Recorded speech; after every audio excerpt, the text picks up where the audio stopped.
mensaje yo le he puesto por título, y díganle a Pedro. Dile a la persona que tienes al lado, dile, díganle a Pedro. Dile a la del otro lado, dile a la del otro lado, dile a Pedro. Que hay muchos Pedros y muchas Pedras, ahorita vamos a enterarnos por qué. Pero antes de empezar, yo quiero leer los versículos que vamos a estar leyendo hoy. Es Marcos. Recuérdame el capítulo, por favor, audiovisuales, pónmelo. Yo te voy a decir el capítulo. Es Marcos 6, si no estoy mal. Marcos 6, del 1 al 6.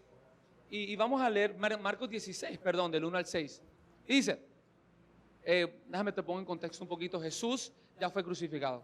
Jesús ya está en la tumba, ya lleva 3 días en la tumba. Y un día de mañana, una mujer que se llamaba María Magdalena decidió ir a ungir a Jesús. Esa era una tradición judía, que a la gente muerta ungían el cuerpo para que no se fuera deteriorando. Y tomamos ahí la historia, dice, cuando pasó el sábado, María Magdalena, María, la madre de Jacob, y Salomé compraron especias aromáticas para ir a ungir el cuerpo de Jesús. Muy de mañana, el primer día de la semana, apenas salido el sol. Perdón, muy de mañana, el primer día de la semana, apenas salido el sol, es decir, domingo, se dirigieron al sepulcro. Iban diciéndose unas a otras, ¿quién nos quitará la piedra de la entrada del sepulcro? Versículo 4, pues la piedra es muy grande. Pero al fijarse bien se dieron cuenta que la piedra estaba corrida. Al entrar en el sepulcro vieron a un joven vestido con un manto blanco sentado a la derecha. Y como cualquier ser humano haría, se asustaron. No se asusten, les dijo el hombre. Ustedes buscan a Jesús, el Nazareno, el que fue crucificado. Ha resucitado, les dijo. No está aquí. Miren el lugar donde lo pusieron. Sigue más adelante. Se queda ahí. Ok.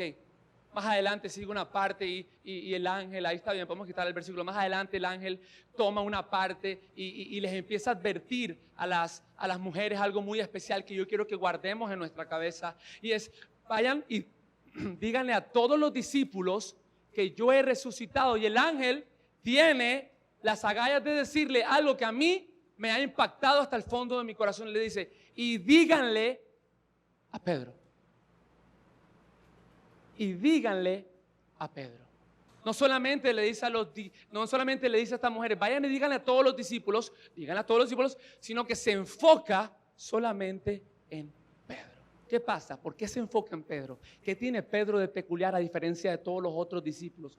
¿Cuál es la diferencia? ¿Por qué hay un énfasis en Pedro? Vamos a descubrirlo en los próximos momentos. Cierra tus ojos, vamos a orar por un momentico. Señor, te damos gracias. Si eres un Dios bueno, Señor, y te queremos pedir, Padre, que seas tú hablando a nuestro corazón. Señor, tú eres bueno y yo te pido que por los próximos momentos tú seas hablando a nuestra vida y que nosotros no salgamos de la misma manera. Espíritu Santo, muéstranos a Jesús de una manera nueva, de una fresca manera, que podamos ver cosas de Jesús que no habíamos visto antes y que esas cosas se queden en nuestro corazón. En el nombre de Jesús, amén. Dile a la persona que tienes al lado, dile, y díganle a Pedro.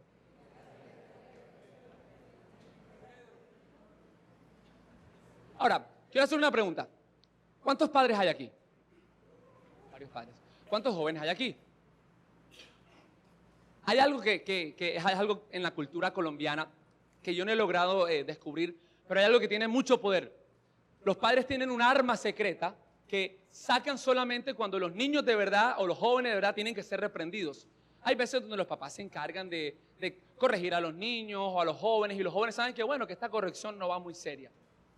Pero hay un arma secreta, hay un arma que los padres tienen guardada bien al fondo del closet en una caja fuerte y que solamente la sacan en momentos extremos, cuando hay que tomar control de la situación, cuando hay que coger al toro por los cachos, cuando ya se está descontrolando todo. Y eso es la mención del nombre completo del infante.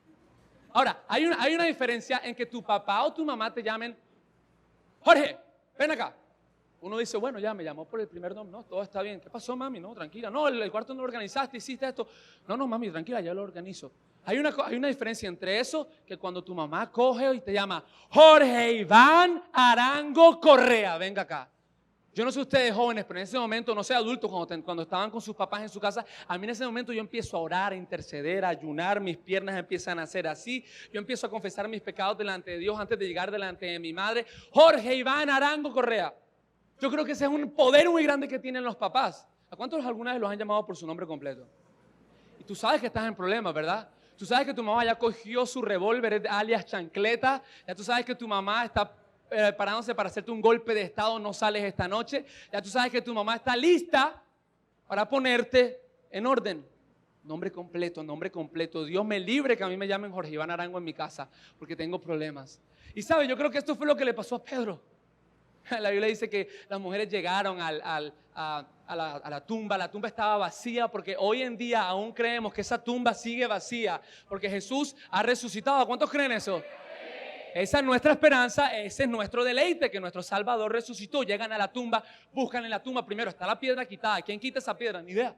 Llegan y el ángel les dice, el que buscan aquí, Jesús el Nazareno, él no está. Más bien, dice el ángel, les dice, vayan a Galilea, él se va a encontrar con ustedes. Digan a los discípulos, díganle a todo el mundo que él está allá y díganle a Pedro. Pedro, hay algo peculiar acerca de Pedro. Yo me quiero poner en los zapatos de Pedro por un momento. Porque Pedro, yo me imagino esa imagen, las mujeres van y le dicen a los discípulos, oigan, Jesús resucitó, Él está vivo, créanlo. Y muchos no le creen. Entre ellos Tomás, incrédulo Tomás, que dice, no, hasta que yo vea sus heridas en el costado, las heridas de sus manos, no lo voy a creer.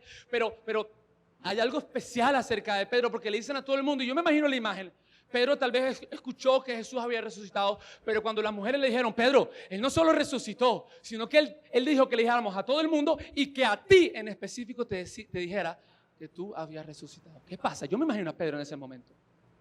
Y hoy quiero darte un mensaje de esperanza. Hoy yo quiero darte un mensaje para todas las personas que aún caminando dentro del propósito de Dios han decidido echarse para atrás y dejar que el propósito de Dios pase por delante sin meterse en ese tren. Y yo hoy quiero animar a las personas que aún no han empezado a vivir ese propósito, que se metan en esta carrera llamada propósito, llamada fe, llamada Jesús. Pedro seguramente cuando escuchó que me digan, él tal vez era gago como el 10 de nuestra selección, que me digan a mí que yo no lo puedo creer. Ahora, yo quiero ponerte un poquito de contexto en quién era Pedro. Porque todo el mundo lo ve como el apóstol Pedro, el que inició la iglesia en Pentecostés, el que le predicó a los judíos, el que conoció al apóstol Pablo, el que terminó escribiendo una de las últimas cartas, primera de Pedro y consecutivamente. Pero ¿quién era Pedro? Lo primero que quiero decir, Pedro, jóvenes, era un joven de tu edad y como la mía. Yo no sé cómo funciona tu cabeza, pero mi cabeza funciona mucho por imágenes. Y muchos de nosotros imaginamos a Pedro encorvado, con una túnica, con una barba, con un bastón caminando porque tenía como 60 años. No, Pedro tenía entre 20 y 30 años. Pedro era un joven. Eso a mí me indica que nuestra edad no es un número. Nuestra edad no es un limitante. Nuestra edad es solamente una cifra en potencia para lo que Dios puede hacer en nuestra vida. No importa que tengas 20, 30, 40, 50, 60, 70. Dios va a hacer algo en tu vida, Pedro. Jesús una vez, quiero hablar del primer encuentro de Pedro y Jesús. Pedro estaba en la orilla, era un pescador.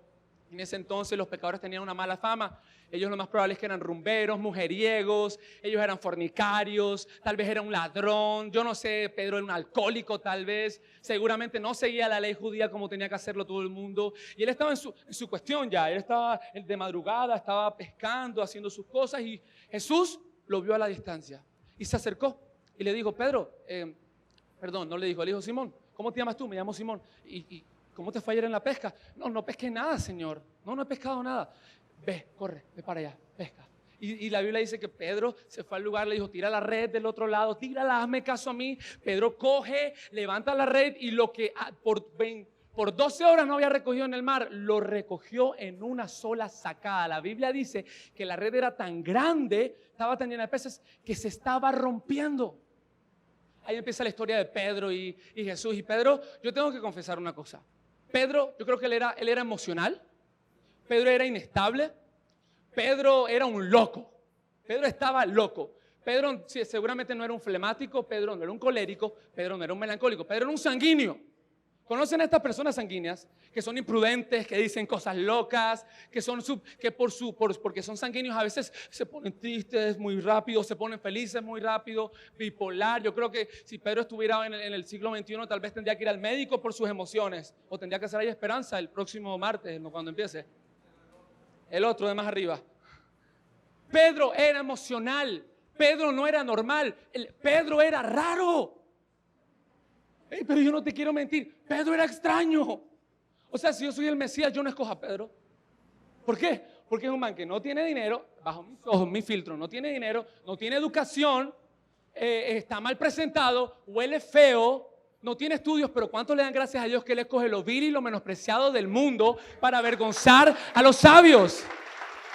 Pedro, y te digo una cosa, Pedro vivió los más grandes milagros en la Biblia. Pedro vio los más grandes y más poderosos actos de la humanidad, de este globo terráqueo. Nada de lo que haga ningún presidente, gobernante, científico, artista en este siglo va a superar a lo que Jesús hizo en el siglo 0. Y es que Pedro vio todo. Pedro vio a Jesús sacar demonios. Una vez Pedro vio a Jesús sacar una legión completa. Jesús estaba delante de un hombre endemoniado y el hombre venía a hacerle daño. ¿Quién le va a hacer daño al Hijo de Dios? Sal de ellos. ¿Quién eres? Legión nos llamamos. Fuera a los cerdos. Se mueren los cerdos. Pero en otro momento estuvo cuando Jesús le escupió a un ciego y le dio la vista por medio de su saliva. Pedro estuvo en otro momento cuando subieron a un monte. Hubo un éxtasis, hubo una aparición divina donde en el monte de la transfiguración Pedro junto con Jacob y Juan vieron cómo cayó Elías, apareció Moisés y Pedro, gran Pedro, sanguíneo Pedro, muy inteligente Pedro, dijo, Jesús, ¿y por qué no montamos un altar para los tres? En ese momento salió una voz del cielo que le dijo, Pedro, escucha, este es mi hijo amado, escúchalo a él. Pedro vivió bíblicamente el cambio entre la ley que significaba Moisés, los profetas que significaba Elías, y vivió el cambio a la gracia que es Jesús. Él lo vio. Pedro no tiene excusa alguna de que no vio los milagros de Jesús. No tiene. Vio multiplicar panes, vio multiplicar peces, vio cambiar a Jesús el agua en vino, vio hacer todo. Pedro no tenía excusa. Pero sabes, yo creo que hay muchos de nosotros en este lugar, llamados hijos de Dios, que caminamos con Jesús, que hemos visto los milagros de Jesús en nuestra vida, que hemos visto la obra de Dios en nuestra vida. Antes estábamos rotos, pero Él nos amó, vimos esa restauración, vimos ese nuevo nacimiento espiritual, pero un día hemos visto los milagros de Dios. ¿Cuántos han visto un milagro de Dios en su vida, en este lugar? ¿Quién ha visto un milagro? No tienes excusa para hacer lo que Pedro hizo. No hay excusa. Hemos visto la gloria de Dios, sentimos la presencia del Espíritu Santo, vivimos dentro de su propósito. Pero un día Pedro, después de ver todos los milagros, tomó una decisión. Dijo, yo no lo conozco a él. Yo no conozco a Jesús. ¿Quién es ese Jesús? En la mitad de cuando Pedro fue el primer torero de la Biblia, cortó la primera oreja. Mal chiste ahí. Pero en mitad de que están prendiendo a Jesús, Pedro se acerca y mira ya, Jesús, yo tengo que rescatarlo. No, yo tengo que rescatarlo. Pero a mí Jesús me dijo que yo lo iba a negar, pero yo nunca sería capaz de eso. Y tú, le dice una sirvienta, tú, te hemos visto con Jesús. Yo no conozco a ese. Le dijeron a otra persona, yo no conozco a ese. Hasta la tercera, la Biblia dice que hasta Pedro dijo un par de vulgaridades. Yo no conozco a ese negó a Jesús. Ahora, ya te puse en contexto quién es Pedro. Y bajo ese estado de ver toda la gloria de Dios y ver cómo Él tomó todo eso que Él vio con sus ojos y decidió rechazar eso, decidió rechazar a Jesús, aun cuando Jesús había mostrado todo su poder. Él fue sumergido en un mar de culpa, de vergüenza, de tristeza. Y es ahí donde tomamos la historia y es ahí donde a Pedro le dicen, Jesús resucitó y te está buscando.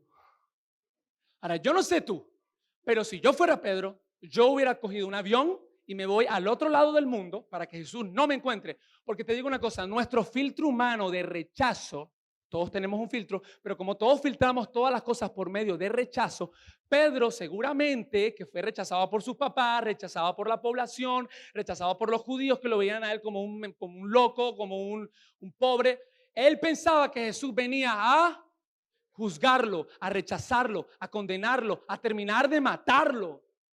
Así que lo que Pedro, imagínense esa posición. El rey del universo viene atrás de mí y me viene a hacer daño. ¿Sabes una cosa? Hay gente que es así hoy. Hay gente que tiene miedo de volver a Jesús porque ha sido tan dañada por las cosas que ha hecho que no se atreve a que Jesús los encuentre. Y dicen, no, ese Jesús viene a hacerme daño, Jesús viene a herirme, yo hice muy mal, no puedo seguir tras de él me viene a hacer algo malo.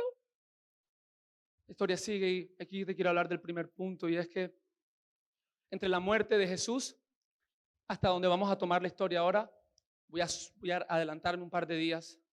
Jesús fue crucificado, torturado, matado, resucitó, se le presentó a todos los discípulos y le quedaba una sola persona. Yo te quiero decir una cosa, Jesús va atrás de ti. Estés cumpliendo o no estés cumpliendo el propósito de Dios, Él va atrás de ti, porque tú eres su hijo. Y aunque no sea su hijo, Él siempre está con sus brazos abiertos esperando a que vuelvas a Él. El primer punto que te quiero hablar hoy es que la gracia de Dios te encuentra donde tú estás. Y nota el énfasis que dice, la gracia de Dios te encuentra donde tú estás. No es que tú corres al encuentro de la gracia de Dios. Aquí está la gracia. No, la gracia de Dios corre a tu encuentro, porque la Biblia dice más adelante en Juan 21 que ya Jesús se había encontrado con todo el mundo. Ya Jesús había aparecido a todo el mundo. Pero Jesús tenía un checklist más en su lista. Tomás, mujeres, camino de Maús, otros creyentes. Me falta uno. Me falta uno. Espero. Yo lo voy a dejar para el final porque el final es el mejor.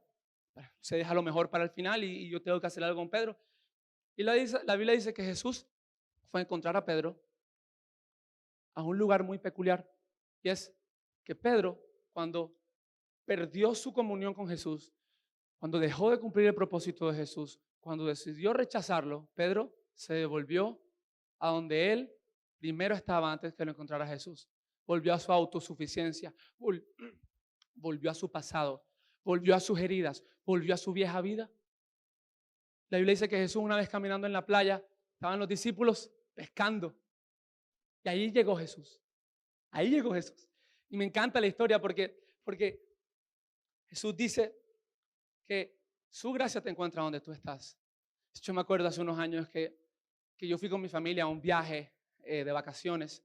Era en un estado de Estados Unidos llamado Carolina del Norte. Y un viaje familiar, estaban mis tíos, estaban mis tías, mis primos, mi abuela. ¿Tú te acuerdas? ¿Se acuerdan, verdad? Fuimos a la montaña hacía frío, estábamos todos cubiertos y tuvimos la magnífica idea. Ojo, esto es en la mitad de la nada. O sea, teníamos que subimos en una camioneta 8x8 con 30 transmisiones, subimos allá arriba, una cabaña, se iba a la luz, estábamos en la mitad de la nada. Y tuvimos la magnífica idea que en la noche vamos a hacer una fogata afuera en el bosque. Y a la fogata salimos mis tías, mis papás, mi abuela. Mi abuela en ese momento tenía ¿cuántos? 70 y pico. 70 y pico de años. Y empezamos a hacer la fogata. Y de repente, estamos haciendo la fogata, hablando, de repente escuchamos algo en los arbustos como... En el nombre de Jesús, ¿qué será eso? Lo dijo mi papá. En nombre de Jesús, no pasa nada. Si es un demonio ya se fue, dice. De repente vuelve a rugir. Uy, ¿qué está pasando ahí? Y la tercera vez, ese animal era un oso. El animal, no sé si salió o no, porque yo salí corriendo. Y salieron corriendo los tíos, los primos, la prima. Y ahí viene quién se quedó atrás. ¡La abuela! ¡Magnolia! Y mi abuela corrió, trató de correr, se cayó. Miren, eso parecía Terminator. Cójanla. ¿Dónde está el león? ¿Dónde está el oso ese? ¿Dónde está el oso ese? La rescatamos del oso, no le pasó nada. Mi abuela no camina muy rápido, tiene las patas corticas, entonces corría. El oso. Y ahí no acaba la historia, escúchate esto. Siguiente día, necios nosotros, Le dijimos a mi papá, no sé si estaban mis hermanas, no sé quién estaba conmigo. Le dije, papi, queremos ir a caminar por el bosque. Ya es de día. Los osos duermen en el día. Nos fuimos a caminar y ¿cuántos saben? ¿Cuántos han caminado aquí en alguna entrechas, en bosques? ¿Alguien aquí ha caminado? Ok, la mayoría somos de ciudad. Aleluya. Cuando empezamos con mis hermanas a caminar en el bosque y todo se parece igual. De repente, no, marca esta piedrita aquí con una J que diga Jorge y nos devolvemos. Cuando fuimos a ver, no sabíamos dónde estábamos. Nos empezamos a perder. Y me acuerdo que lo primero que yo pensé como buen hombre, joven, plantado en el Señor y con la fuerza de Jehová, el guerrero Jehová, lo primero que hice fue llamar a mi mamá. ¡Mami! Estoy perdido en el bosque, ayúdame, ya te va a pasar a tu papá. Papi, ¿dónde estás? Papi, no sé, pero ese oso viene y yo ¿qué le hago? Lo reprende en el nombre de Jesús. Papi, yo no soy David, papi, yo soy Jorge. Yo no puedo matar a ese oso, no puedo matar a nadie. ¿Qué voy a hacer? Y él me dijo, vamos a hacer una cosa. Voy a empezar a chiflar. Perdón, tú vas a empezar a chiflar y yo te voy a encontrar. Y yo empecé a chiflar y mi papá se fue acercando hasta que nos encontró. Ahora, yo creo que este ejemplo es muy parecido a lo que pasa con la gracia de Dios, porque nosotros pensamos que nosotros tenemos que correr hacia Dios, pero la Biblia dice que su gracia nos encuentra, que nosotros hemos tirado señales hace rato, tratando de llenar nuestra vida con otras cosas que no valen la pena. Hemos desertado el propósito de Dios para ocuparnos en otras cosas. Todas estas cosas, el pecado, el desenfoque, todo esto son señales de humo para que la gracia de Dios venga y nos cobije. Mi papá llegó y nos recogió, pero a mí me parece muy parecido a lo que pasó con Jesús. ¿Saben una cosa? ¿Saben qué creo yo? Jesús no esperó que Pedro viniera a él porque Jesús sabía que Pedro no era capaz. Pedro no iba a volver. Él se iba a quedar como pescador, iba a embarazar a alguna muchacha, iba a tener un hijo, iba a vivir su vida común y corriente como un judío promedio, no cumpliendo la ley, no haciendo nada. Jesús sabía que si él no iba a donde su hijo jamás volvería. ¿Y adivinen qué hizo Jesús? Lo que él prometió, lo que hace contigo, lo que hace conmigo todo el tiempo. Él fue a buscarlo. Y la escena es esta: Pedro está cavando, perdón, está pescando al fondo y llega Jesús y a mí me encanta el amor de Jesús, porque Jesús les pregunta a todos los pescadores que están allá: ¡Hey! ¿Qué pescaron hoy? ¿Qué pescaron? Y no lo habían reconocido. Ojo, este era Jesús en cuerpo glorioso. O sea, este no era el mismo Jesús que hace 50, 40 días. Este Jesús ya tenía un cuerpo perfecto, se podía trasladar así, pum, se desaparecía aquí, aparecía por allá. Así se le apareció a Tomás, de repente se le apareció a Tomás. Él ya no debería ni caminar, se teletransportaba, volaba, no sé qué hacía Jesús, no sé. Pero no lo reconocían. Tal vez Jesús hizo que su cara no se pareciera mucho para que no lo reconocieran. Y le dicen: ¿qué pescaron? A la distancia los pescadores le dicen: no, nada, ha estado mal. ¿Sabes qué es lo que me gusta acerca de Jesús? Que Jesús volvió a cautivar a Pedro de la misma manera como lo cautivó la primera vez. Porque el primer encuentro de Jesús fue en una barca con peces, con Pedro. Y la segunda vez me acuerdo que la Biblia dice que Jesús le dice a ellos: pesquen del otro lado. ¡Ey! ¡Ey! El otro lado. Vayan al otro lado. Tírenla del otro lado. Créanme, no, en serio, créanme. La Biblia dice que ellos tiraron la red al otro lado y empezaron. Era tantos peces que estaban saliendo, pero hay una sola diferencia. Esta vez la red no se estaba rompiendo. Eso me va a entender a mí que el Señor te va a encontrar en el mismo lugar en donde tú estés. La misma forma como Él te cautivó la primera vez, va a ser la misma manera como te va a volver a cautivar 1, 2, 3, 4. Si tú has perdido el fuego del Espíritu Santo, el primer amor, Dios te va a dar ese mismo fuego, porque Él te va a encontrar en el mismo lugar. Y mejor aún, esta vez te va a inundar de más. Porque ya conoces lo que Jesús ha hecho, y el que a muchos se le perdona, mucho ama. Y como te vuelves a encontrar con Él, ya es como la quinta, la cuarta. Ya hay más razones para estar agradecido. Tu red no se puede romper.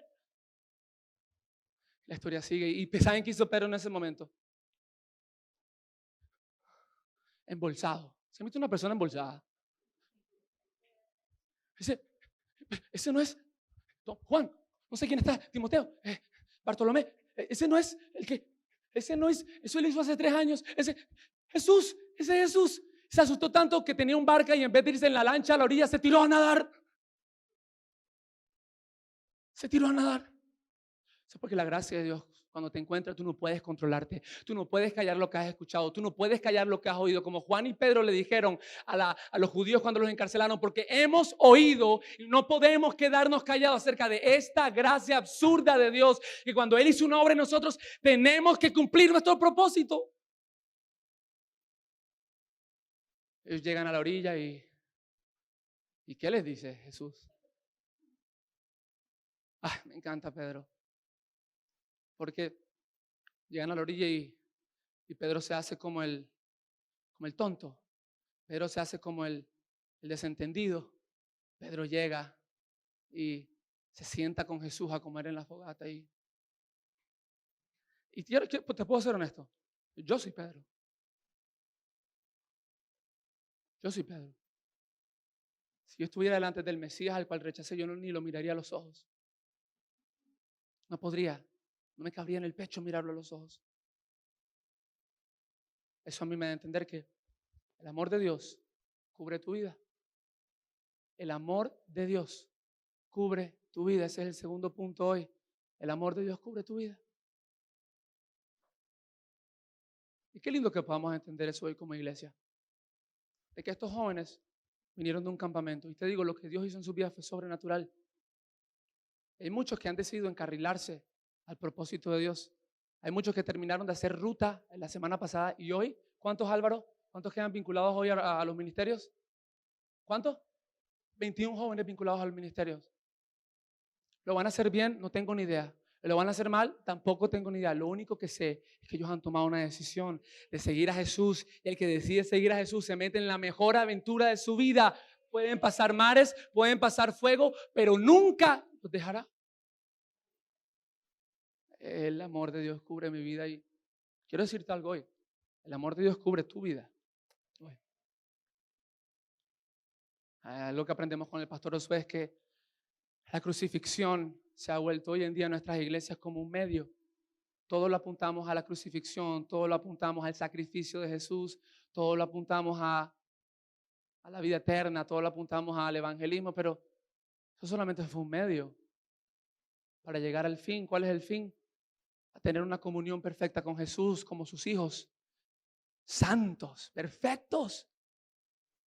Yo te invito hoy a que tú no quites tus ojos en la cruz, nunca los quites, pero que tu panorama lo abras aún más y veas a dónde te está llevando la cruz. La cruz te lleva a un amor perfecto con el Padre. La cruz te lleva a una restauración completa con Dios. La cruz te lleva a una comunicación integral con el reino de los cielos. La cruz te lleva a poder hablar, cerrar tus ojos y decirle: Dios, te necesito. Hoy necesito que tu amor me cubra.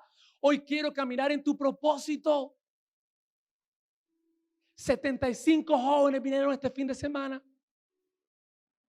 Y estoy seguro que la mayoría de ellos decidieron seguir en el propósito que Dios ha puesto delante de ellos. No hay mayor milagro que este, que alguien que siga el propósito por el cual Dios lo llamó, alguien que encuentre el sentido de su vida. Y hoy a la iglesia quiero decirle, esto que está pasando en los jóvenes puede replicarse en nuestras vidas. Ellos son la próxima generación, pero ¿y tu generación? ¿Qué va a pasar con ella? ¿Qué va a pasar? El amor de Dios cubre tu vida, el amor de Dios cubre tu vida. Pedro se acerca a la fogata y se sienta. La Biblia dice que empezaron a comer. Ahora, no sé ustedes, pero si yo estoy comiendo, si yo tengo un enemigo que, vamos a poner un ejemplo, estoy en un proceso judicial y ese amigo mío no testificó en mi contra y me hizo que me metieran a la cárcel y que pasara muchos años en la cárcel. Y mucho después, él sabía que yo era inocente, pero él decidió no decir nada acerca de mi inocencia y me negó. Y tú me dices 6 meses después que yo me siento en la misma mesa con ese hombre, ¿qué harías tú en ese momento? Por favor, dime qué harías tú. Porque lo que yo haría es que yo a ese hombre le hago pagar cada segundo de la culpa que yo he tenido que vivir. Pero como el amor de Dios cubre nuestra vida y Dios no da amor, Dios no entrega amor, Dios no ama, Dios es amor. Y como Dios es la encarnación de Jesús, Pedro tenía delante de él el amor de la humanidad sentado en 4 patas, 4 piernas. Se sientan y Jesús le dice, empiezan a comer, no se dicen nada y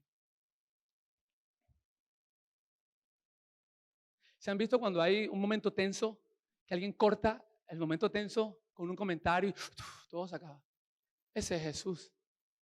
Ya se rieron, ¿verdad? Creo que ese es Jesús.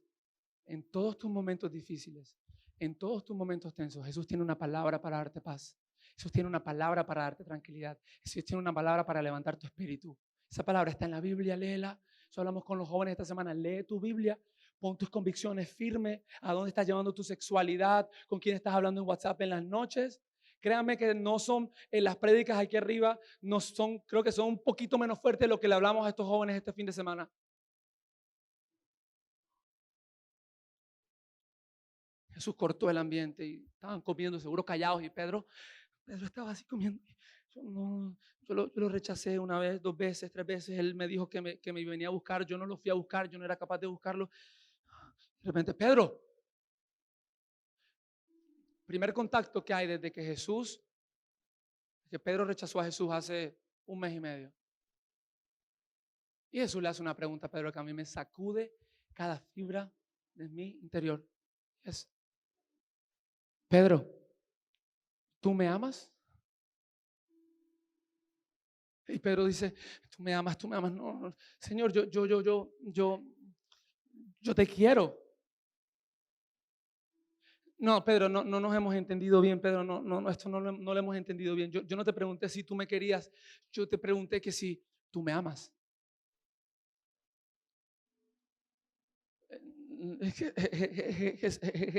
Jesús, yo te quiero. No, Pedro, mírame, Pedro.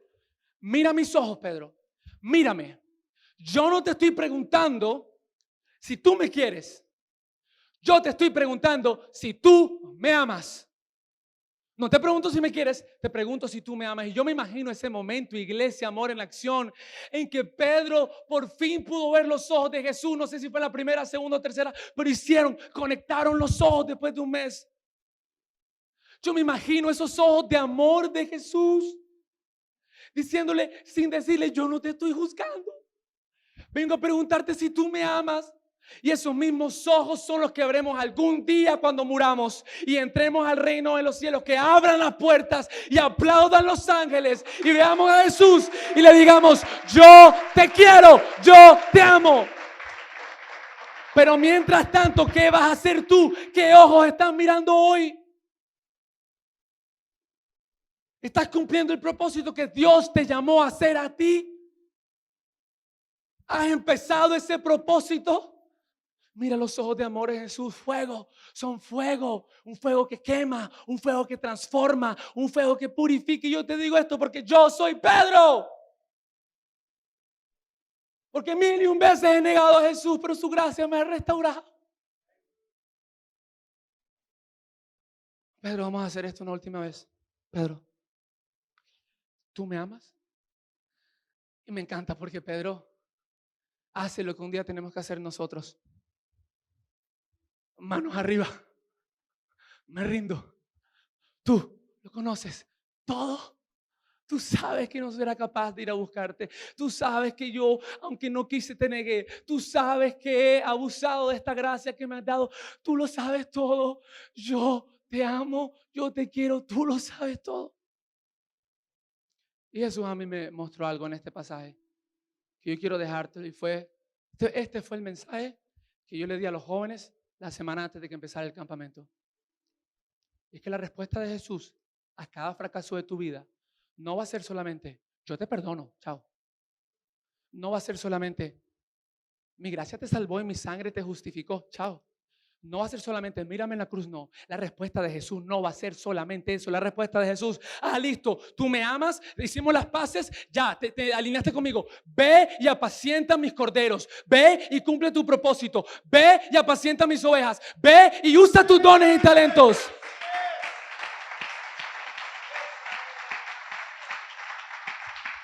Y yo quiero profetizar en el nombre de Jesús de que esta juventud va a ser una juventud dedicada al servicio de Dios.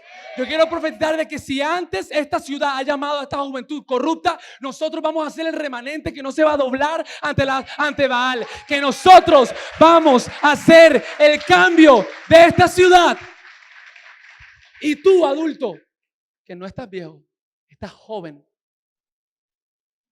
Porque todos estamos jóvenes hasta que nos graduamos al cielo. Allá no nos volvemos viejos, nos volvemos perfectos. ¿Qué estás haciendo con tu propósito? ¿Qué estás haciendo con esta absurda gracia que Dios te dio? ¿Qué estás haciendo con estos dones inimaginables que Dios ha puesto delante de ti? Y díganle a Pedro, díganle a Pedro, volvamos al filtro de rechazo. Pedro pensaba que lo iban a rechazar. Pedro pensaba que lo iban a rechazar, Pedro pensaba que lo iban a votar, pero lo que verdaderamente Jesús quiso decir en ese momento, o lo que Jesús mandó a decir por medio del joven vestido de blanco, díganle a Pedro que yo he resucitado y que voy a ir a restaurarlo. Y tú necesitas escuchar esto, de que si no has activado tu propósito espiritual, que no incluye casa, carro, beca, hijos, trabajo, dinero, eso no es propósito espiritual. Ese es el complemento para eso. Si tú no has activado tus dones espirituales, si tú no has activado tu ministerio, estamos perdiendo el tiempo. Pero gracias a Dios por Jesús, que sus brazos abiertos siempre están para recibirnos. Díganle a Pedro que yo he resucitado. Pedro, ve y apacienta mis ovejas. Ramón, Julio, María, Juan, Jacobo, Stephanie, Sofía, Carolina, Andrea, Natalia, Juan David, Daniel. Díganles a ellos que yo he resucitado y que es momento de volver a alinearnos a este propósito. Y si han empezado a cumplir este propósito, es momento de empezarlo. ¿Cómo se empieza? Por la sangre de Jesús.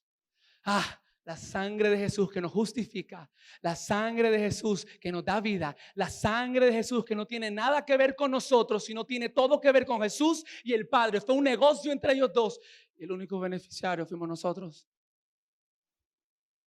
Sangre santa, sangre justa que murió por nosotros para que su amor nos cubra y podamos caminar en su propósito. Cierra tus ojos, Jonathan, yo quiero orar por ti un momento.